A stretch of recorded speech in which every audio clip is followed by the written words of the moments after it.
मंगलाचरण। ओम नमः सिद्धेभ्यः जय श्री ओम नमः सिद्धेभ्यः जय श्री ओम नमः सिद्धेभ्यः।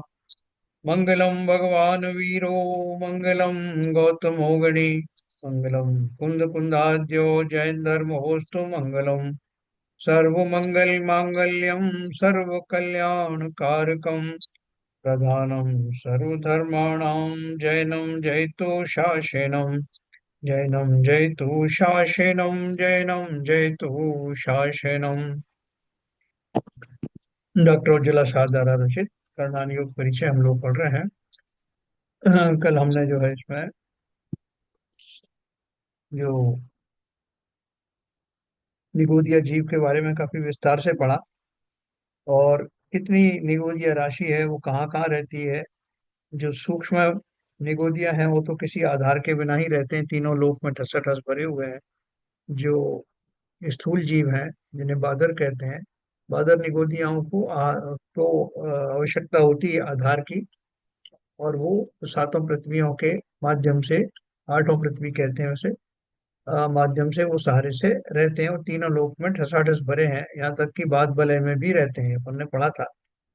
और उनकी इतनी राशि देख करके ये स्पष्ट आपको भाषित होगा कि संसार का अंत कभी होने वाला नहीं, क्योंकि कितनी अनंत राशि है कि एक सुई की नोक के बराबर भाग में ही अनंत रहते हैं।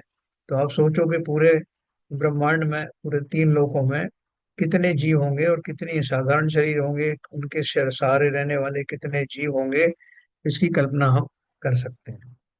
और उससे हमको जो संदेश लेना है, वो संदेश भी अपन आज पढ़ेंगे।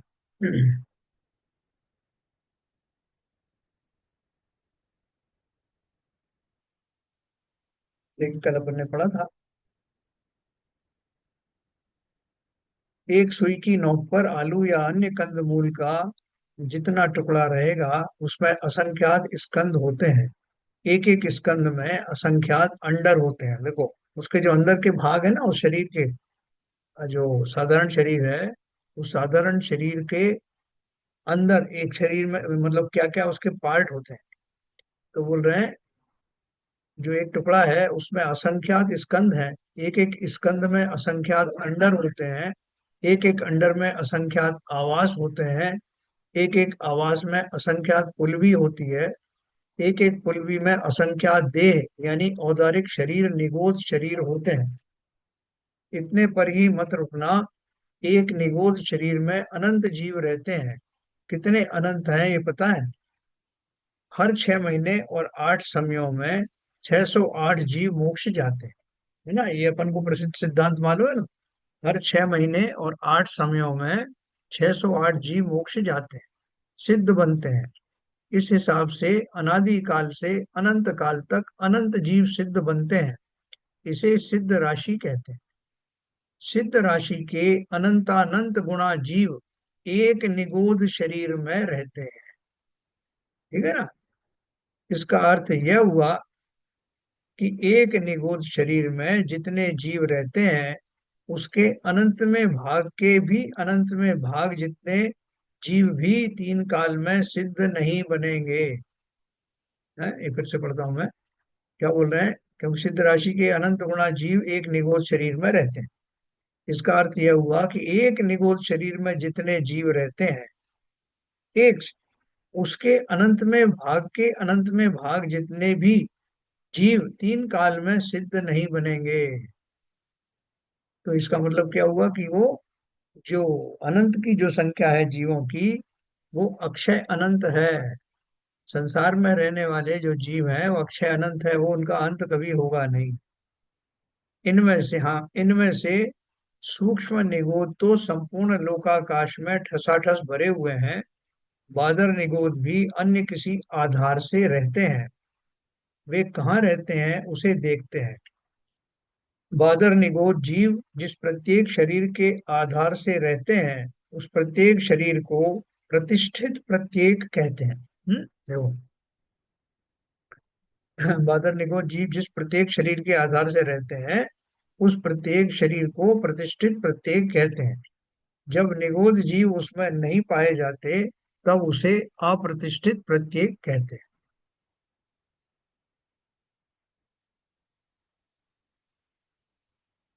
प्रत्येक शरीर को प्रतिष्ठित प्रत्येक कहते हैं। जब निगोद जीव उसमें नहीं पाए जाते तब उसे अप्रतिष्ठित प्रत्येक कहते हैं। है ना। देखो अभी जो इससे आप समझ लेना कि जैसे मैंने आपको उदाहरण दिया था कि पेड़ एक प्रत्येक वनस्पति है, और यह मनुष्य का शरीर है या पंचेंद्रियों का शरीर है, वो एक शरीर का स्वामी एक है। तो उसके अंदर में उसके आश्रय से अनंत जो है वो निगोद जीव रहते हैं, रह सकते हैं। तो उन्होंने कह दिया सूक्ष्म सूक्ष्म निगोद की तो बात ही नहीं, उनको आधार की जरूरत नहीं, संपूर्ण लोकाकाश में भरे हैं। और बादर निगोद आधार से रहते हैं, तो उसके लिए बोला कि बादर निगोद जीव जिस प्रत्येक शरीर के आधार से रहते हैं उस प्रत्येक शरीर को प्रतिष्ठित प्रत्येक कहते हैं। जैसे हमारा शरीर है, उसमें अभी निगोदिया जीव रह रहे हैं, तो हमारा शरीर प्रतिष्ठित प्रत्येक शरीर है। प्रत्येक इसलिए कि इस शरीर का एक ही स्वामी है, मुख्य स्वामी, और उसमें निगोदिया जीव रहते हैं, तो उनसे वो प्रतिष्ठित है, वो उनके अंदर भरे हुए हैं, इसलिए उसको, इस शरीर को प्रतिष्ठित प्रत्येक कहेंगे। इसी तरह से कोई प्रत्येक वनस्पति है, बड़ा पेड़ आदि है, तो उसके आश्रय से बहुत सारे निगोदीय जीव भी रहते हैं। तो जब तक वो रहते हैं उसके अंदर, तब तक वो पेड़ प्रत्येक प्रतिष्ठित शरीर कहलाए। मुझे पता है कि ऊपर की बातें पढ़कर तुम्हारे मन में अनेक सवाल उठेंगे कि निगोद कितने इंद्रिय वाले जीव है ना। यदि एकेंद्रिय हों तो क्या सभी एकेंद्रियों में वे पाए जाते हैं? क्या सभी जितने भी एकेंद्रीय जीव हैं, स्थावर जीव है ना 5 प्रकार के, तो उन्होंने पूछा कि पांचों प्रकार के जीव में निगोदिया पना रहता है क्या? तो उन्होंने बोला यदि एकेंद्रीय हो तो क्या सभी एकेंद्रियों में वे पाए जाते हैं? क्या हमारे शरीर के आधार से भी वे रहते हैं?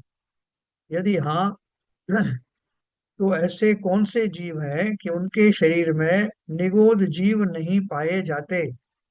इन सब सवालों के जवाब देखते हैं। निगोद यानी साधारण जीव वनस्पति का एक जीव है। प्रत्येक और साधारण दो भेद मात्र वनस्पति काय के जीवों में ही पाए जाते हैं। अपन ने ये पढ़ा था कि जो वनस्पति काय के जीव हैं उनमें ही दो भेद होते हैं, एक साधारण शरीर और एक प्रत्येक शरीर। साधारण शरीर वनस्पति काय में ही होते हैं, और वही निगोद शरीर कहलाते हैं। वनस्पति काय को छोड़कर अन्य एक इंद्रिय अर्थात पृथ्वी कायक, जल कायक, वायु कायक और अग्नि कायक जीव प्रत्येक शरीर वाले होते हैं, शरीर वाले जीव हैं। उसी प्रकार द्विइंद्रियादि पंचेंद्रिय पर्यंत सभी जीव प्रत्येक शरीर वाले ही हैं। देखो इसमें मैं आपको कल जो अपन थोड़ा कंफ्यूज हो रहे थे कि अग्नि का एक जीव की बात अपन कर रहे थे, तो अग्नि का एक जीव जो है, जैसा अपन ने डिस्कस किया था कि वो कोई गर्म पानी किया या कुछ किया तो उसमें अग्नि का जीव होते नहीं, उसमें नहीं होते, उसके सोर्स में होते हैं। जैसे चिंगारी है या अग्नि है, उस तरह की, या बिजली है, या जो लाइट आदि है, उसमें ये जीव होते हैं। बाकी ये जो गरम वरम करने से करने वाले उसमें जीव नहीं होते, अग्निकाय के जीव नहीं होते। तो ये अग्निकाय जीव का, और भी अगला 17वां नंबर का जो पत्र आएगा उसमें बहुत विस्तार से ये बात लिखी हुई है, अपन वहाँ पढ़ेंगे। तो सभी प्रत्येक शरीर के आधार से साधारण शरीर नहीं रहते, जिनके आधार से नहीं रहते। अभी देखो संसार में सभी प्रत्येक शरीर है ना, प्रत्येक शरीर की उनके उदाहरण ये ऊपर दिया इन्होंने कि द्विइंद्र दो इंद्रिय से लेकर पंचेंद्रिय पर्यंत सभी जीव प्रत्येक शरीर वाले ही हैं। खाली एक इंद्रिय में ही वो वनस्पति काय में व्यवस्था है साधारण और उसकी प्रत्येक की। बाकी ये दो इंद्रिय से 5 इंद्रिय तक के जितने जीव हैं सब एक एक शरीर के धारी हैं, उनको प्रत्येक शरीर वाले कहते हैं। लेकिन सभी प्रत्येक शरीर वालों में वो उनके आश्रय से साधारण शरीर या निगोदिया शरीर रहते हैं क्या? तो इसका उत्तर उन्होंने दिया सभी प्रत्येक शरीर के आधार से साधारण शरीर नहीं रहते। जिनके आधार से नहीं रहते उन प्रत्येक शरीर को अप्रतिष्ठित प्रत्येक कहते हैं। है ना। जैसे मैंने पेड़ का उदाहरण दिया आपका, या मनुष्यों का उदाहरण दिया, या पंचेंद्रिय पशुओं का दिया, तो उनके अंदर तो वो रहते हैं इन जनरल निगोदिया साधारण शरीर रहते हैं। लेकिन कुछ शरीर ऐसे होते हैं जिनका वर्णन भी आगे आएगा, वो मनुष्यों के भी हो सकते हैं, और उनके अंदर से वो पेड़ आदि भी हो सकते हैं जिनके अंदर में से निगोदिया जीव निकल जाते हैं, तो वो अप्रतिष्ठित हो जाते हैं। ये बात अपन आगे पढ़ रहे हैं। जिनके आधार से नहीं रहते उन प्रत्येक शरीर को अप्रतिष्ठित प्रत्येक कहते हैं। पृथ्वी आदि चार प्रकार के जीवों के, अर्थात पृथ्वी, जल, अग्नि और वायु के शरीर, है ना, ये एकेंद्रीय जीव है ना। लेकिन इनमें वो निगोद शरीर नहीं रहते, खाली वनस्पति काय के उसमें ही रहते। तो पृथ्वी, जल, अग्नि और वायु के शरीर, केवली का शरीर, केवल ज्ञान होने के बाद में औदारिक शरीर में से वो निकल जाते हैं जीवादि, तो परमोदारिक शरीर हो जाता है। और आहारक शरीर, वो जो मुनियों के शरीर से वो एक पुतला निकलता है जो शंका समाधान वगैरह के लिए जाता है, तो वो एक हाथ का जो पुतला होता है, वो उसमें वो आहारक शरीर कहलाता है। इस छठवें गुण स्थानधारी मुनिराज के, तो जब कोई शंकाएं होती हैं उनको तत्व चर्चा करने कहीं भी जाता है, कहीं तीर्थ स्थान में जाता है, केवली के पास मूल में जाता है, जो मेन शरीर से जुड़ा रहता है, उस शरीर में भी इस तरह की कोई संभावनाएं नहीं रहती, उसमें साधारण शरीर उसके अंदर नहीं रहता। देवों के शरीर, जितने भी देव हैं उनके शरीर दिव्य शरीर हैं, उनके अंदर भी निगोदिया जीव नहीं रहते। नारकियों के शरीर, नारकियों का भी पंचेंद्रीय शरीर है, प्रत्येक प्रत्येक शरीर है, लेकिन उसके अंदर भी निगोद आदि जीव नहीं रहते। इनके अलावा बाकी सभी जीवों के शरीर बादर निगोद जीवों से युक्त यानी प्रतिष्ठित हैं। यानी ये जो एक्सेप्शन बताए, इनके अलावा जो बचते हैं उन सबके जीवों के शरीर बादर निगोद जीवों से युक्त यानी प्रतिष्ठित हैं। तो कौन से बच गए? वे इस प्रकार है। सप्रतिष्ठित प्रत्येक वनस्पति, मतलब ऐसे पेड़ पौधे आदि जिनमें वो निगोदिया जीव रहते हैं उनको सप्रतिष्ठित कहते हैं। द्विइंद्रिय जीव, तीन इंद्रिय जीव, चतुरिंद्रिय जीव, पंचेंद्रिय तिर्यंचों और ऊपर बताए हुए जीवों को छोड़कर अन्य सभी मनुष्यों के शरीर में निगोद रहते हैं, है ना। तो वो मतलब दो इंद्रिय में नहीं होंगे, दो इंद्रिय में होंगे, तीन इंद्रिय में होंगे, चतुरिंद्रिय में होंगे, पंचेंद्रिय त्रियंचों में होंगे, और ऊपर बताए हुए जीवों को छोड़कर बाकी के मनुष्यों के शरीर में भी निगोद रहते हैं। ऊपर के कौन कौन से छोड़ दिए उन्होंने? ये चार तरह के, तो एक इंद्रिय जीव, केवली का शरीर, आरक शरीर, देवों के शरीर, नारकियों के शरीर, ये शरीर निगोद रहित है। अब इनके अतिरिक्त जितने बचे हैं उनमें वो निगोद जीव रहते हैं। द्विइंद्रादिकों के शरीर की मांस संज्ञा है, और इसमें निरंतर अनंत जीवों का जन्म मरण होता रहता है ना। इसीलिए मांस भक्षण में अनंत जीवों की हत्या होती है। परिणामों में क्रूरता एवं खाने की तीव्र लालसा बिना कोई मांसाहार नहीं करता। वनस्पति खाने में मांसाहार का दोष नहीं लगता, अपन ने कल पढ़ा था ना। फिर भी जहाँ अनंत जीव रहते हैं, ऐसे वनस्पति को अनंत काय कहते हैं, और उनके भक्षण में अनंत जीवों की हिंसा।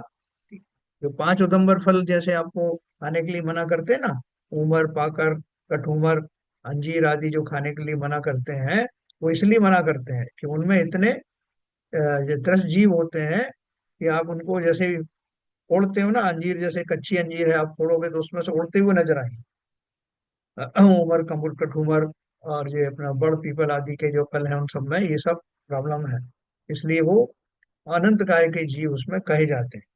हाँ, हमारे यहाँ तो बहुत सारी चीजें जिनमें की जो उनके गुच्छे के गुच्छे बने रहते हैं, जैसे टमाटर आदि हैं, वो भी खाने में दोष है, बहुत सारे लोग नहीं खाते। या बैंगन है, बैंगन में बहुत ज्यादा इस तरह के वो जो बंचेस होते हैं। तरबूज है, और तरबूज भी बहुबीजी है। बहुत सारे लोग, जितना आपसे बन सकता है उतना पालन करना। और वो क्रिया कोश नाम का एक ग्रंथ है, रणनीयों के और भी सब ग्रंथ है, उसमें सब दिया हुआ है विस्तार से कौन सी जीव कौन सी वनस्पतियों में क्या क्या दोष है। ये तो अपन ने वनस्पति का पढ़ा। अभी देखो, ये बोल रहे हैं द्वि इंद्रियादिकों के शरीर की मांस संज्ञा है, और उसमें निरंतर अनंत जीवों का जन्म मरण होता रहता है। अभी अपन जब सूर्यास्त के बाद में भोजन करते हैं, जो भी करते हैं रात्रि भोजन, तो सूर्यास्त के तुरंत पश्चात जो जीवाणु हैं उनकी संख्या, त्रस्त जीवों की संख्या अनंत गुनी बढ़ जाती है। और ऐसा वो जैसे कि कॉलम के कॉलम जो है जीवों के भरे हुए हैं। अब सोचो कि उन कॉलम के मध्य में और आप जो है का भोजन रखा हुआ है, जो बुफे बुफे में जो शादी ब्याह में रखे हुए हैं, उसमें अनंत जीवों के बीच में वो भोजन रखा। और उस भोजन के सारे जीव, वो भोजन भी दूषित हो रहा है, और जो खाने वाले हैं वो तो उसी को खा रहे हैं, तो उनको मांसाहार का दोष लग रहा है। इस बात को हम मानते नहीं, हम सोचते हैं चलो कोई बात नहीं, खा तो हम शाकाहारी रहे ना। लेकिन उसके साथ में इन सब का शरीर हमारे अंदर जा रहा है, द्विइंद्रिय से ऊपर के जीवों का जो सूक्ष्म है। कई बार तो बड़े बड़े भी जीव गिर जाते हैं उसमें, मच्छर मक्खी आदि, और वो नजरअंदाज कर देते हैं। जो परोसने वाले हैं वहां पर रखे, वो आपकी आंख बचा करके उसमें से फेंक देंगे, निकाल देंगे, किचन में ही से निकाल देते हैं। तो वो कैसी सब्जियां बनी है, उनको काटने में कितनी सावधानी रखी गई, कुछ नहीं होता इन सब का। तो उसमें अनंत जीवों को, और उनका दोष हमें ही लगता है।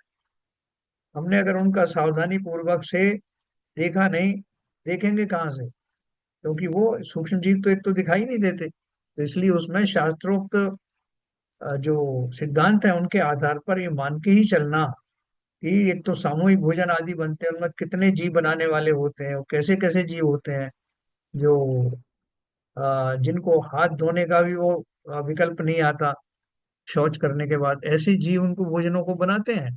जब वो थोक में काम होता है तो वो जो शादी वाले हैं वो सब हायर करते हैं उनको, और वो आपकी धनिया लेकर के कटाकट कटाकट काटते जाएंगे, बाकी भिंडी ऐसे काटते जाएंगे। वो थोड़ी देख रहे हैं कि इसमें इल्ली है कि नहीं है, जैसे सावधानी हम रखते हैं। तो वो तो एक अलग प्रकार की चीज है। और रात्रि में जो भोजन है, वो करी के अंदर में क्या क्या मिल गया आपको पता ही नहीं चलेगा। इसलिए बहुत सावधान रहना, क्योंकि ये सब जो है जाने अनजाने में जो हिंसा हो रही है, इस ये सब कहीं ना कहीं फलित होती है। और वो फलित किस रूप में होती है कि हमारे अंदर, शरीर के अंदर में नाना प्रकार के रोग उत्पन्न हो जाते हैं, कब और शरीरों में बहुत सारी व्याधियां हो जाती हैं, और भी तरह तरह के जो कर्म के उदय आते हैं जो अपन आगे पढ़ेंगे। उन सब में इन सब का भी दोष शामिल है। और जब हम रात्रि भोजन करते हैं तो चूंकि ये जीव मांस खाने वाले जितने जीव होते हैं उनके परिणाम क्रूर रहते हैं, तो वो उतने शांत नहीं हो सकते। वो कभी उतने शांत नहीं हो सकते जिन भावों पूर्वक मुक्ति का मार्ग प्रशस्त होता है, ऐसे भाव उनके बनने में बहुत दिक्कत आती है। इसलिए जहां तक संभव हो, जो जैन धर्म के सिद्धांत हैं, अष्टमूल गुण का धारी तो हर एक जैन को होना ही चाहिए। तो रात्रि भोजन त्याग, अनछने जल का त्याग। अनछने जल का तो त्याग मोस्टली लोग नहीं कर पाते। हाँ, वो फिल्टर विल्टर का पानी पीते रहते हैं, लेकिन वो जो बोतलें भरी पड़ी रहती हैं महीनों से, उनके अंदर में बहुत रस जीव होते हैं। तो एनीवे, वो कभी विषय अपन अलग से लेंगे। तो परिणामों में क्रूरता एवं खाने की तीव्र लालसा बिना कोई मांसाहार नहीं करता। बहुत सारे लोग बोलते हैं कि साहब हमने थोड़ी उन जीवों को मारा है, तो बाजार में मरे मराए बिक रहे थे तो हमने ले लिया, खरीद लिया, हमको अच्छा लगता है टेस्ट वाइज तो हमने ले लिया, खा लिया। तो बोल रहे हैं कि जितनी डिमांड किस वजह से होती है, जितने लोग खाने वाले होंगे उन्हीं के उसी के आधार पर जीवों को मारा जाएगा, तो उनका दोष हमें क्यों नहीं लगेगा? अवश्य लगता है। वनस्पति खाने में मांसाहार का दोष नहीं लगता, फिर भी अनंत, जहाँ अनंत जीव रहते हैं ऐसे वनस्पति को अनंत काय कहते हैं, और उनके भक्षण से अनंत जीवों की हिंसा होती। हम सब ने अनादि से अधिकतर काल इस निगोद पर्याय में ही बिताया है ना? देखो ये बात बहुत नोट करके रखना।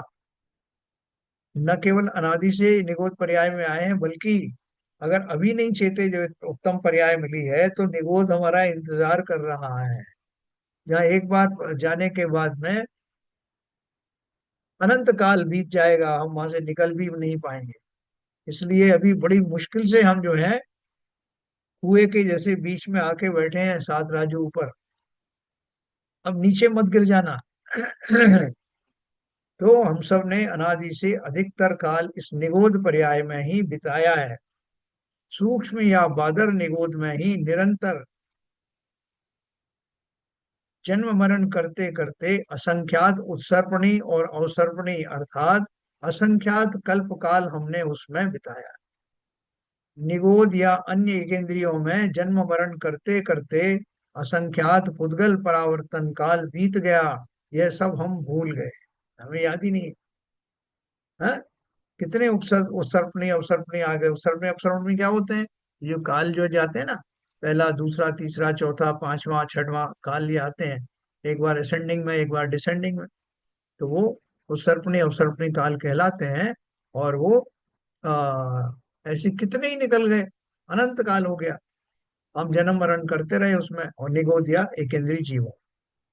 हे जीव, अब भी तू नहीं चेतेगा अपना स्वरूप, नहीं पहचानेगा तो इन्हीं पर्यायों में तुझे वापस जाना पड़ेगा, कि जहां अनंत काल रहकर तू आया है, जैसा मैंने आपसे कहा।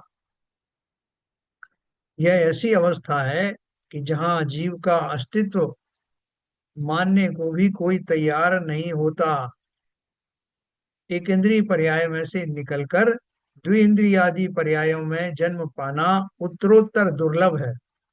मनुष्य पर्याय तो महादुर्लभ है। यहाँ तक आकर तू वापस मत मुड़ना। भौतिक विषयों की चकाचौंध में अपने चैतन्य चित चमत्कार की ओर से आंखें मत मूंद लेना, दुर्लक्ष्य मत करना।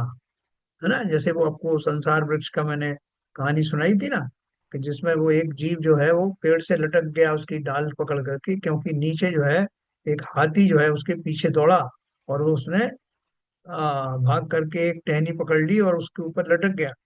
और उधर वो हाथी उस पेड़ को उखाड़ने पे लगा हुआ है, उसकी जो शाखाएं हैं उनको काटने वाले चूहे उसके ऊपर बैठे हुए हैं, दिन रात रूपी। और नीचे जो है बहुत सारे भयंकर अजगर आदि बैठे हुए हैं।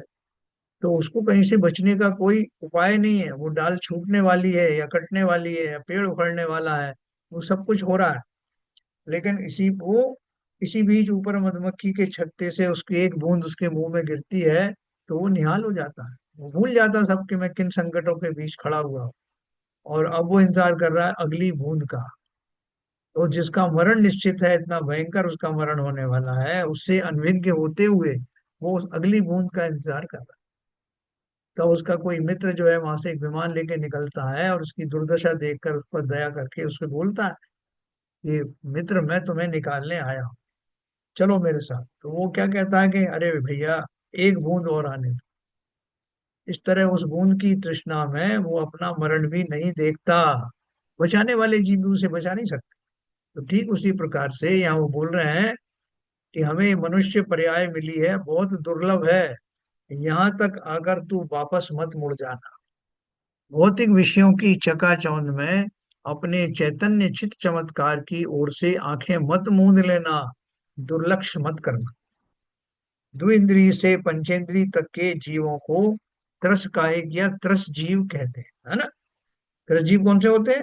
दो इंद्रिय या उससे ऊपर के जो जीव हैं उन सबको त्रस कहते हैं, और उन्हीं के शरीर को मांस का संज्ञा दी गई है। एक इंद्रियों के शरीर को मांस की संज्ञा नहीं दी गई। तो वो जो कल अपन बात कर रहे थे ना, कि जो वो सारे लोग बोलते हैं गेहूं चावल आप खाते हो, हम तो एक जानवर खा लेते हैं, तो वो गेहूं चावल आदि, पहली बात तो अपन ने पढ़ा था कि वो जब पक जाते हैं तभी उनको तोड़ा जाता है। दूसरी बात ये कि वो तो सब एक इंद्रिय जीव है, और एक इंद्रिय जीव भी हम उसकी उनको मारने का भाव नहीं रखते, कोई क्रूर परिणाम नहीं होते, बहुत सारी चीजें हैं। और उसमें तो जो मांस मांस वाले जो जीव है उसके आश्रय से कितने निगोदिया जीव रहते हैं, कितने त्रस्त जीव रहते हैं, वो स्वयं भी इतना बड़ा शरीरधारी है। तो ये सारी चीजें अपन ने कल पढ़ी थी। द्विइंद्रिय से पंचेंद्रिय तक के जीवों को त्रसकायिक या त्रस्त जीव कहते हैं। द्विइंद्रिय जीवों के स्पर्शन इंद्रिय और रसना इंद्रिय दो इंद्रिय पाई जाती है। शंख, कौड़ी, लट आदि दो इंद्रिय जीव है। तीन इंद्रिय जीवों के स्पर्शन, रसना और घ्राण, ये तीन इंद्रियां होती। चींटी, कीड़े आदि तीन इंद्रिय जीव है। चतुरिंद्रिय जीवों के स्पर्शन, रसना, घ्राण और चक्षु चार इंद्रिय होती है। पतंगा, मक्खी, भंवरा आदि चतुरिंद्रिय जीव है। देव, नारकी, मनुष्य और पंचेंद्रिय तिर्यंच पंचेंद्रिय जीव है। इनके स्पर्शन, रसना, घ्राण, चक्षु और कर्ण पांच इंद्रियां होती है ना। तो ये किस जो आधार पर होती हैं ये इंद्रियां, किसी को मालूम है कि ये एक से लेकर के जो पांच इंद्रियां हैं वो किस क्रम में होती हैं? जो पहला वाला एक इंद्रिय जीव है उसकी कितनी इंद्रिय और कौन सी इंद्रिय होती है? बताओ भाई जरा। पहला तो स्पर्श होगा। स्पर्शन इंद्रिय यानी शरीर जो होता है खाली, वो ही हम्म। बाकी, वो ही शरीर के रूप में स्पर्शन इंद्रिय होती है एक इंद्रिय वाले के। अभी दो इंद्रिय वाले के क्या होगा? सूंघ। रसनांद्रिय ऐड हो जाएगी। हाँ, रसना। नहीं, सूंघना रसना। आएगा ना, सूंघ। हाँ, देखो ये क्रम में चलता है। जैसे ये शरीर है तो ये स्पर्शन इंद्रिय है, इसके ऊपर में जस्ट ऊपर ये मुंह है, रसना, चलो। रसना। तो रसना आएगी। फिर उसके ऊपर अगली जो इंद्रिय जुड़ेगी वो है हाँ। नासिका जुड़ेगी। उसके ऊपर की हाँ, ये आंखें जुड़ेंगी, और चक्षु। फिर जो लास्ट में कान है। ठीक है सर, ये क्रम में आप हमेशा पकड़ना है इसको। तो इसका मतलब ये है कि जो कर्ण इंद्रिय है, वो कर्ण इंद्रिय हमको बहुत भाग्य से मिली है, मतलब जो वो जिन जीवों को पंचेंद्री जो गति मिली है उनको वो प्राप्त होती है। और उसका उपयोग किस में लगाना? अनर्गल प्रलाप सुनने में नहीं, अनर्गल गीत सुनने में नहीं, अनर्गल बातें सुनने में नहीं। हाँ तो आंखें और जो कान है इनकी बहुत बड़ी भूमिका है। क्या देखना, कितना देखना, कब देखना, क्या सुनना, क्या सुनाना, है ना। इसमें सुनाने में देखो, हमारी जो रसना इंद्री उसके दो डुअल फंक्शन है, कि रसना इंद्री से हम भोजन आदि भी करते हैं और बोलते भी हैं, इसलिए उसके डबल डबल उसके वो है, फंक्शन है। तो हर इंद्री का, हम सैनी पंचेंद्री जीव हैं और वो भी मनुष्य हैं। आप सोच के देखो कि हम कितने माला माल हैं ना। आप किसी को बोलो कि भैया मेरी एक आंख ले लो और मुझे इतने पैसे दे दो, या दोनों आंख ले लो और इतना पैसा दे दो, तो कोई कहेगा क्या मूर्ख कैसा? तो अनमोल है ये सब, का कोई मूल्य नहीं। तो इसलिए उनका बड़ी प्रकार से उपयोग समझना। और जो हम आज सैनी पंचेंद्री मनुष्य के रूप में अवतरित हैं, और कैसे हैं, इस समस्त अनुकूलताओं से सहित है। न केवल मनुष्य है, न केवल पर्याप्त है, न केवल संगी पंचेंद्रिय है, बल्कि हमारे साथ में हमने उच्च कुल में भी जन्म लिया है और जैन दर्शन हमें मिला है। उत्तरोत्तर वो सब मुश्किल से मुश्किल चीजें हैं ये। छह डाला में आप पढ़ो कितना मुश्किल से हम यहाँ तक आए, निगोदीय जीव से निकल करके, और फिर हम जो उसमें से साधारण एकेंद्रीय जीव बने, जो वनस्पति काय के अलावा हम जो है ये वायु काय, अग्नि काय आदि के जीव बने, वो भी बड़ा मुश्किल है। और फिर वहां से निकल करके और फिर तरस पर्याय में दो इंद्रिय एंड अबव होना, वो भी मुश्किल है। दो इंद्रिय, तीन इंद्रिय, चार इंद्रिय करते ये क्रम से होते हैं। तो मतलब क्रम से ये प्राप्ति हो करके आप ये समझो कि हम यहाँ तक आ गए कि सैनी पंचेंद्रिय बन गए, उत्तम कुल में जन्म लिया, निरोग काया पाई, जिनवाणी का समागम पाया, जिनेन्द्र देव के वचनों के प्रति प्रीति हुई, और सपना समय निकाल करके विषय भोगों से स्वाध्याय करने की रुचि उत्पन्न। कितनी मुश्किल से ये पर्याय मिली, इसका मोल समझना और इसका भरपूर उपयोग करना। जैसे वो भी एक मुनिराज थे ना, वो जो उस दिन किसी ने वीडियो डाला था, वो कहते हैं कि तुम भले ही पूजन भले ही 10 मिनट 15 मिनट ही करना, लेकिन स्वाध्याय कम से कम 1 घंटा करना, यही तुम्हारा मेन काम है, यही मुक्ति का मार्ग है। अभी किसी ने डाला था, वो कौन से मुनि महाराज महाराज थे। तो ये हम लोग जो है क्या करते हैं कि बाकी की चीजें जो क्रिया कांड है उसमें ज्यादा हमारा मन लगता है। और उस मन लगने का कारण क्या है कि वो क्रियाएं ऐसी हैं कि वो करते करते भी हम संसारी चीजों का चिंतन कर सकते हैं। लेकिन जब हम स्वाध्याय करेंगे, बिल्कुल सीरियस स्वाध्याय करेंगे, तो इधर उधर की बातें आएंगी नहीं। खासतौर से करणान योग का जो इतना सूक्ष्म स्वरूप है, उसका जब हम अध्ययन करेंगे तो बिना कंसंट्रेट किए हम उसको समझ नहीं सकते। तो इसलिए अनजाने में ही हमारा सारा उपयोग वहां चला जाता है। तो न केवल वस्तु स्वरूप समझ में आता है, बल्कि उस काल में हमारे कषाय भी मंद हो जाते हैं, और थोक के भाव में प्रशस्त पुण्य की प्राप्ति होती है, अगर पुण्य का ही शौक है तो कितना फायदा है, फायदे ही फायदे। और इतनी बढ़िया बढ़िया पुस्तकें ग्रंथ आजकल रचे गए हैं, आप देखो दंग रह जाओगे। डॉक्टर उज्ज्वला शाह ने अभी जो है सबको फ्री में वो ग्रंथ बांटे थे, जो उनका शिविर लगा था, शिविर में जो प्रश्न उत्तर हुए वो सब भी उसमें समाविष्ट हैं, और वो सब उनको फ्री में बांट रहे हैं। 800 800 एक एक हजार रुपए की पुस्तकें फ्री में, डाक खर्च भी वो नहीं ले रहे हैं। तो जिनको भी थोड़ा स्वाध्याय करने की रुचि उत्पन्न हुई है वो उनको मंगाए, अपना एड्रेस दे देना खाली, और आपको घर पे पहुंच जाएंगे। उनको देख के उनकी जो जिल्द वगैरह है, उनकी जो जो गेटअप है, वो देख के ही आपको पढ़ने का भाव होगा, और अच्छा मोटा प्रिंट है।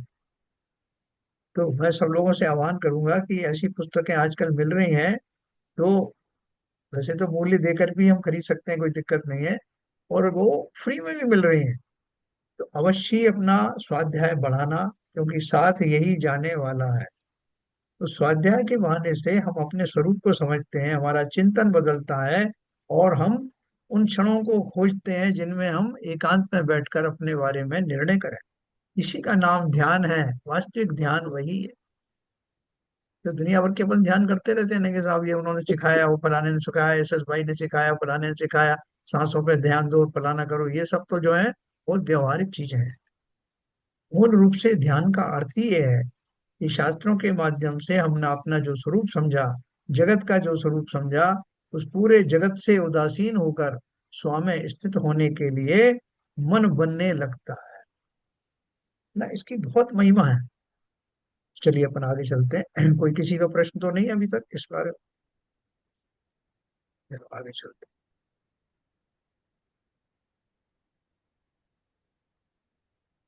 हैं। तो देखो अपन ने ये सब पढ़ा कि जो कौन कौन से चींटी कीड़े आदि तीन इंद्रिय जीव हैं। चार इंद्रिय जीवों के जो उदाहरण सबके दिए हुए हैं ना, पतंगे, मक्खी, भौरा आदि चतुरिंद्रिय जीव होता है। देवनारकी, मनुष्य और पंचेंद्रिय तिर्यंच पंचेंद्रिय जीव। पंचेंद्रिय जीवों में संगी अर्थात मन सहित और असंगी अर्थात मन रहित दो भेद पाए जाते हैं।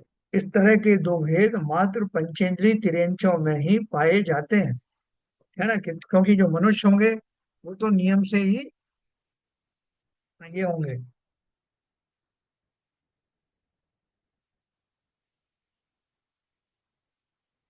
मात्र पंचेंद्रिय तिर्यंचों में ही पाए जाते हैं। देव, नारकी और मनुष्य तो संगी पंचेंद्रिय जीव ही हैं, है ना। आप बोलोगे तिर्यंचों में ऐसे कौन से हैं जो जिनके मन नहीं होता? पंचेंद्रिय हैं लेकिन मन नहीं है। ऐसे जीव क्या कौन होते हैं? एक विशेष प्रकार के सर्प होते हैं, एक विशेष जाति के, जिनके अंदर में इंद्रियां पांचों होती हैं लेकिन मन नहीं होता। ऐसा शास्त्रों में आता है। संगी जीव, संगी जीवों की पहचान क्या है? संगी जीव उनका नाम लेकर पुकारने से समझ जाते हैं। उपदेश ग्रहण करना, स्मरण, विचार आदि कार्य मन द्वारा होता है। सर्कस में हम ट्रेंड किए हुए प्राणियों को देखते हैं, वे सभी संगी पंचेंद्रिय हैं। इस तरह इन सातों प्रकार के जीवों के पर्याप्त और अपर्याप्त भेद करके 14 जीव समास होते हैं। हमने जीव समास की बात करी ना, कि जीवों की वो वैरायटी। जीव समास का अर्थ आप समझना, जीवों की वो वैरायटीज जो है वो कितने प्रकार की होती हैं। तो उन्होंने बताया सात तो अपन ने वैसे ही पढ़े थे, फिर उसमें पर्याप्त पर्याप्त कर दो तो मिला करके सात दूनी 14 हो जाते हैं। पर्याप्ति संबंधी अधिक जानकारी मैं आगामी लेखों में लिखूंगी। अभी ये पर्याप्त पर्याप्त क्या है, ये अपन और आगे विस्तार से पढ़ेंगे।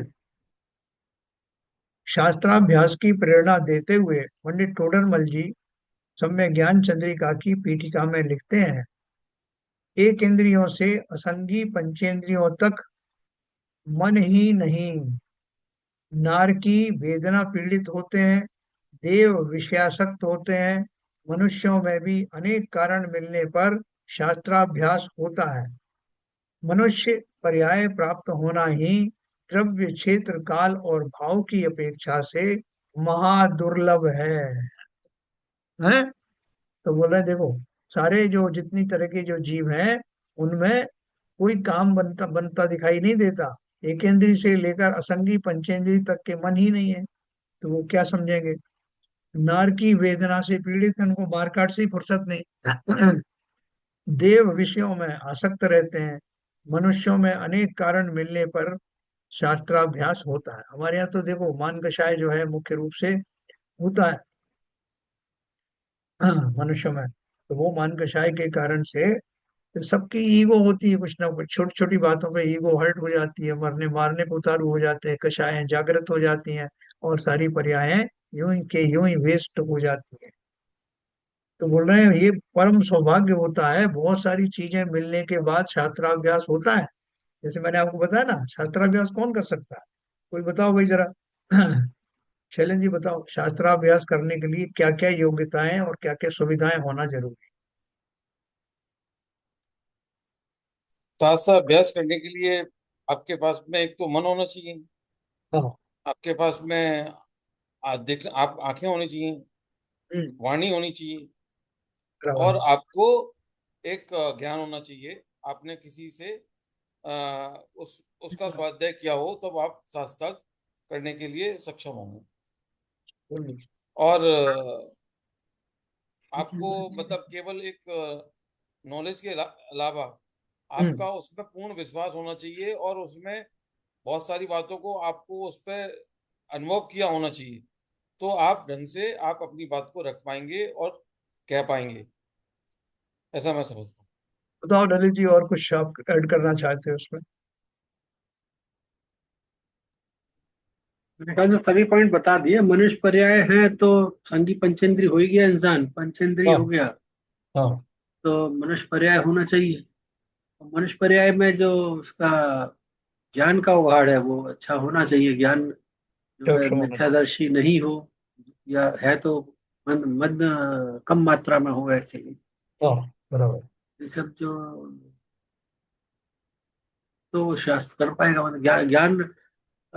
और मुझे लगता है जिनवाणी पे उसको श्रद्धा होना चाहिए, हाँ, तभी वो बराबर। शास्त्र समझा कर। अगर उस जिनवाणी में श्रद्धा ही नहीं है तो फिर वो शास्त्र में जिनवाणी ही है, श्रद्धा चाहिए। हाँ, बताओ नीरजा जी, बताओ कुछ और छूट गया हो तो।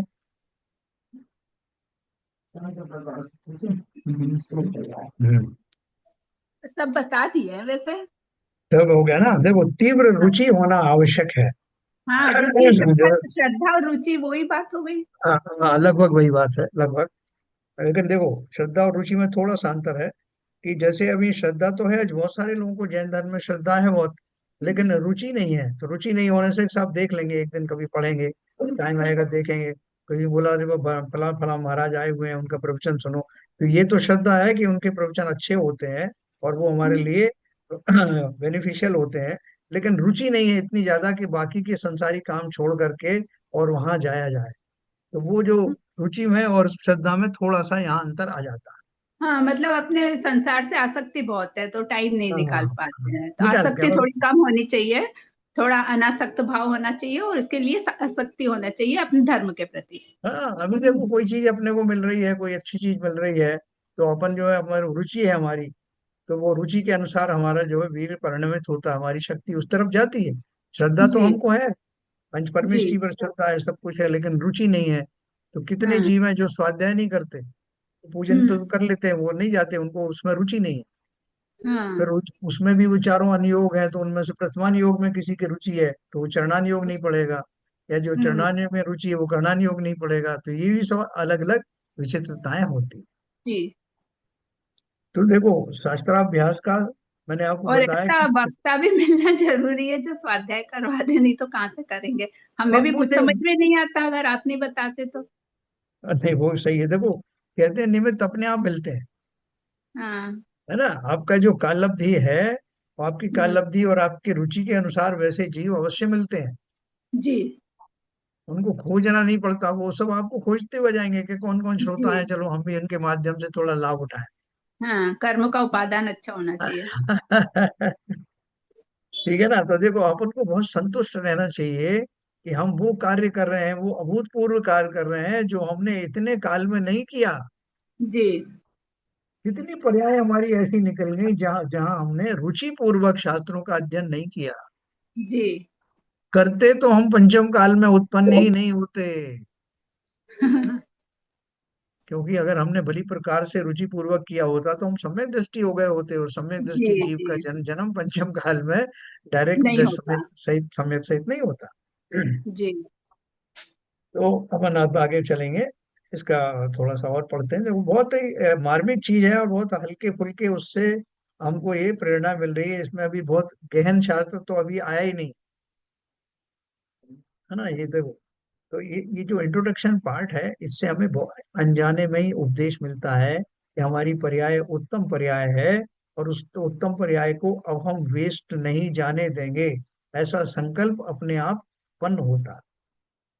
तो देखो, अपन ने ये बात पढ़ी थी, शास्त्राभ्यास की प्रेरणा देते हुए ने बोला ना, एक इंद्रिय से पंचेंद्रिय संग तक मन ही नहीं, नार की वेदना पीड़ित होते हैं, देव विषयासक्त होते हैं। मनुष्यों में भी अनेक कारण मिलने पर शास्त्राभ्यास होता है। मनुष्य पर्याय प्राप्त होना ही द्रव्य क्षेत्र काल और भाव की अपेक्षा से महादुर्लभ है ना। ऐसी उपादानता, ऐसा क्षेत्र, ऐसा काल और ऐसे भाव का होना, द्रव्य अपेक्षा मनुष्य जीव सबसे थोड़े अल्प अर्थात संख्यात हैं। अब द्रव्य की अपेक्षा से मानो तो कौन से द्रव्य की हम बात कर रहे हैं, जिसको ये काम करना है वो जीव है, जीव द्रव्य में भी मनुष्य है। तो बोल रहे हैं द्रव्य अपेक्षा मनुष्य जीव सबसे थोड़े अल्प अर्थात संख्यात हैं। संसार में जब आप देखोगे तो सबसे कम कौन है, मनुष्य है। अन्य जीव असंख्यात हैं। निगोद आदि एकेंद्रीय जीव अनंत हैं। बेसिक जीवों की बात हो रही है। मनुष्य बहुत थोड़े होते हैं। जो हम बोले नहीं साहब इतनी आबादी उतनी, तो आप कंपेयर करो ना टोटल जीवों के कंपैरिजन। क्षेत्र अपेक्षा मनुष्य क्षेत्र छोटा है, 2.5 द्वीप प्रमाण है। अब देखो मनुष्य कितने जीव क्षेत्र में रहते हैं, खाली 2.5 द्वीप में रहते हैं। और असंख्यात द्वीप और समुद्र हैं, इनमें से 2.5 द्वीप में ही जीव रहते हैं। यहाँ तक कि नंदीश्वर द्वीप 8वां द्वीप है ना, वहां भी मनुष्य नहीं रहते, वहां देव ही जाते हैं। तो ये 2.5 द्वीप कौन कौन सा है? पहला पहला नंबर का द्वीप कौन सा भाई, जहाँ अपन रहते हैं? भरत क्षेत्र। जम्मू द्वीप का नाम क्या है? जम्बू द्वीप जम्मू। है। जम्मू द्वीप के भरत क्षेत्र के आर्यखंड में हम लोग रहते हैं। ठीक है ना। इसके और भी 10 क्षेत्र टोटल होते हैं। तो देखो जो जम्बू द्वीप है उसके बाहर में फिर कालोदधी समुद्र है, उसके आगे फिर पुष्कर द्वीप है। उससे अगला अगला प्रमाण में, जैसे चूड़ी का आकार होता है ना, तो जम्बू द्वीप का एक गोला है, उसके बाहर में जो लवण समुद्र है, फिर उसके बाद में पुष्कर द्वीप है, फिर वो दूसरा समुद्र है, और फिर उसके आगे बीच में मानसोत्तर पर्वत है, और वो तीसरा वाला जो पुष्कर द्वीप है। तो अर्ध पुष्कर हमारे उसमें आता है, तो आधा वो पुष्कर द्वीप, एक दातकी खंड और एक जम्बू द्वीप, ऐसे 2.5 द्वीप में ही मनुष्य रहते हैं। उसके आगे मनुष्य मानुषोत्तर पर्वत के बाहर नहीं जा सकते जी। तो यही उत्पन्न होते हैं और यहीं से सिद्ध लोक में प्रस्थान होता है। तो देखो कितना बढ़िया आ गया। हमको और जगह भटकना नहीं, हम जहाँ रह रहे हैं वहीं से सीधा जो है सिद्ध जाने, सिद्ध बनने की योग्यता है उस क्षेत्र में। तो 2.5 द्वीप प्रमाण है। एकेंद्रियों का क्षेत्र रहने का स्थान तो संपूर्ण लोकाकाश जितना है। देव और नारकी के कित्येक राजू प्रमाण क्षेत्र में रहते हैं, उनका अलग अलग जो क्षेत्र बताया। तो क्षेत्र अपेक्षा से मनुष्य क्षेत्र सबसे छोटा। काल अपेक्षा मनुष्य पर्याय में रहने का काल, यानी लगातार मनुष्य भव अगर मिलते रहे तो जितना काल होगा वो भी बहुत थोड़ा सा ही है। मतलब हमको जो मनुष्य भव मिलते हैं बहुत थोड़े समय के लिए मिलते हैं, उनमें ही आपको कल्याण करना है। दस दस पर्याय का ही लिमिटेड स्कोप है कि 10 पर्याय कितनी देर दिन के लिए मिलेगी, आगे सब आएगा वर्णन। और उस 10 पर्याय में भी मनुष्य भाव लगातार थोड़ी मिलेगी। जरूरी नहीं कि हमको जो मनुष्य भाव अगला मनुष्य भाव, अगला जो भाव आएगा वो मनुष्य का ही मिले। भाई साहब टोटल मोक्ष आने से पहले 7 बार मनुष्य भोग मिलता है। हाँ ऐसा कहा जाता है, 60 भाव, 60 का भी है कुछ, एक दूसरा 60 फिगर नहीं, भी है। 7 7, 60 नहीं 7। हाँ 7 का भी आता है, कुछ और भी ज्यादा का कहीं मैंने पढ़ा था। तो वो अपन अभी इसमें आएगा जो, वो थोड़ा सा अपना ऑथेंटिक होगा एकदम, वो अपन उसमें देखेंगे कितने भाव मिलते हैं लगातार अगर मिले तो। अच्छा, उसमें लगातार मिलने में भी ऐसा है कि हम पर्याप्त हुए कि अपर्याप्त हुए। बहुत सारे जीव घर में ही मर गए, उनका जन्म ही नहीं हुआ, और वो पर्याप्ति पूर्ण होने से पहले मर गए। या समूर्छन, वो समूर्छन वगैरह भी होते हैं, समूर्छन मनुष्य पर्याय भी होती हैं। तो वो सब मिला करके जो वास्तव में सार्थिक पर्याय हैं, जिनमें ऐसा पुरुषार्थ किया जा सकता है, जो मनुष्योचित है मुनि आदि बन करके, वो सब गर्भस्थ वाले ही होते हैं। थोड़े उनका आयु रहना चाहिए, 8 साल से ऊपर की उम्र के बाद ही नियम संयम धारण होते हैं, ऐसे बहुत सारे रिस्ट्रिक्शंस हैं। तो अगर लगातार वो भाव भी मिले तब भी वो, उनमें से कौन सा भाव कार्यकारी होगा ये अपन कह नहीं सकते। लेकिन ये जो भाव मिला है निश्चित ही, भले ही हम पंचेंद्रिय पंचम काल में उत्पन्न हुए हों, लेकिन दो उसके फायदे क्या है, पंचम काल के प्रथम प्रहर में हम लोग उत्पन्न हुए हैं। यानी 21,000 साल का जो पंचम काल है उसमें अभी 3,000 साल ही निकले। तो धर्म की जितना अभी प्रचार प्रसार है, उपलब्धता है, उतनी आगे आगे नहीं होगी, या कम होती चली जाएगी, लोगों की बुद्धि भी कम होती चली जाएगी। तो हम उस हिसाब से बहुत लकी हैं। और अगर इस पंचम काल में ही हमको ये बात रियलाइज हो गई कि हमारे लिए अभी बेस्ट पर्याय यही है। क्या पता अगली पर्याय एक इंद्रिय आदि की मिले, इसलिए बेस्ट है ना, जो कुछ करना है इस पर्याय में कर लो, जिससे अगला जन्म बंधे भी ऐसा ही। अगर हमारी आयु नहीं बंधी है तो ऐसी आयु बंधे, या तो अगले मनुष्य की बने और अच्छी बने, तो या देवगति भी सम्यक दृष्टि देव बने। इसलिए सम्यक तो प्राप्त कर लेना है, वो सर्टिफिकेट लेके आप कहीं भी जाओगे तो हार नहीं होगी। अगर सम्यक प्राप्त कर लिया तो हम, और बनने से पहले, आयु बंद होने से पहले, तो हमारा नरक तिर्यंच आदि का आयु बंधेगी नहीं।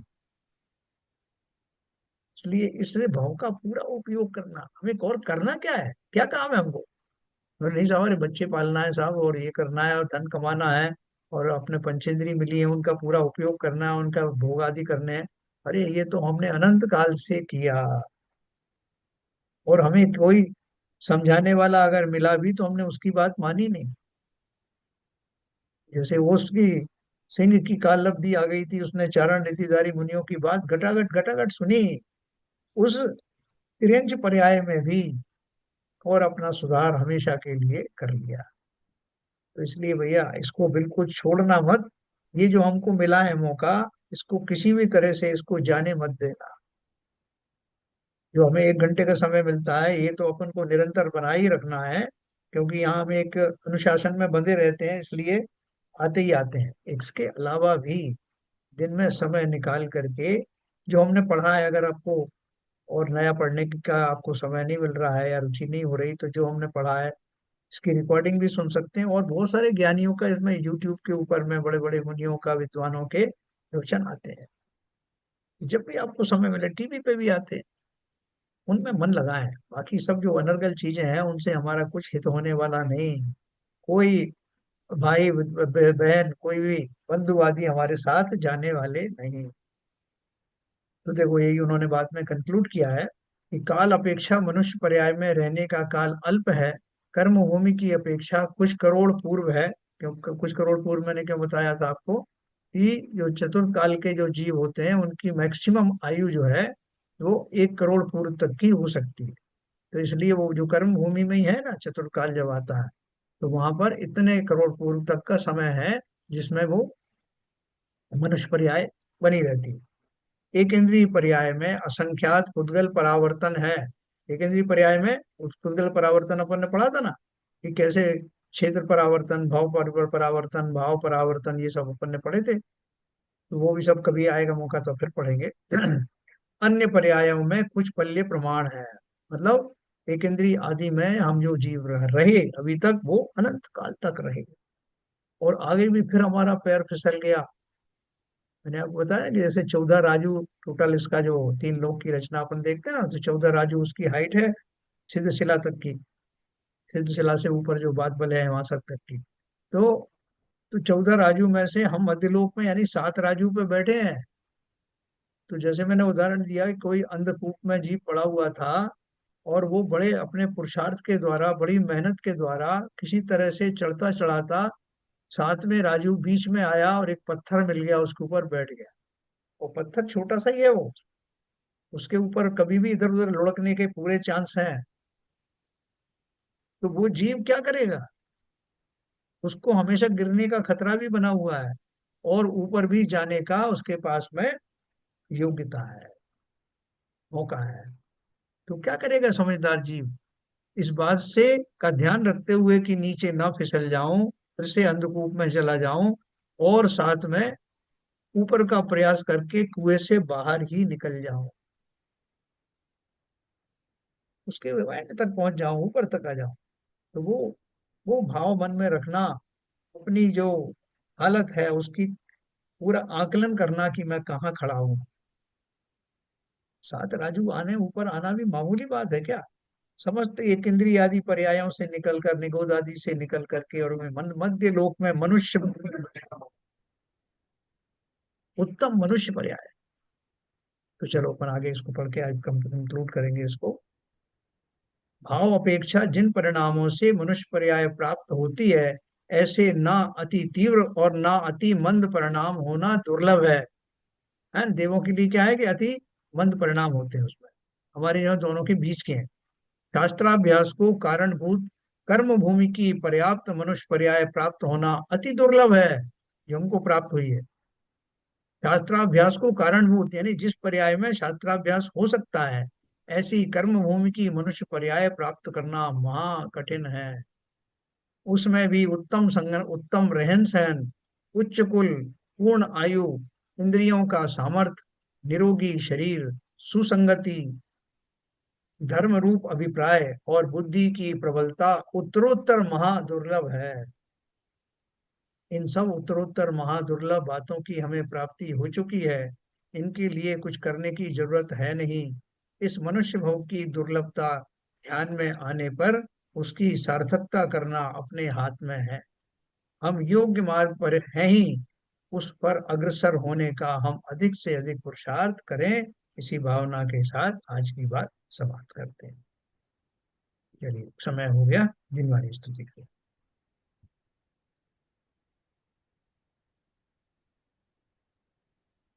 क्षतम नाश वेको ज्ञान के प्रकाश वेको अपर भास वेको भानु सी बखानी है।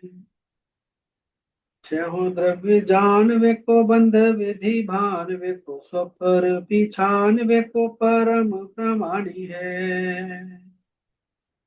अनुभव थाय वेको जीव के जताय वेको काहू न सताय वेको भव्य और आनी है। जहाँ तहाँ तार वेको पार के उतार वेको सुख विस्तार वेको यही जिन वाणी है। हे जिन वाणी भारती तो है जपू दिन रहम, जो तेरी शरण गए सो पावे सुख चैन। या वाणी के ज्ञान से सूझे लोकानो, सो वाणी मस्तक धरो सदा देते हैं दो, सदा देते हैं दो। जिनवाणी माता की जय। जय।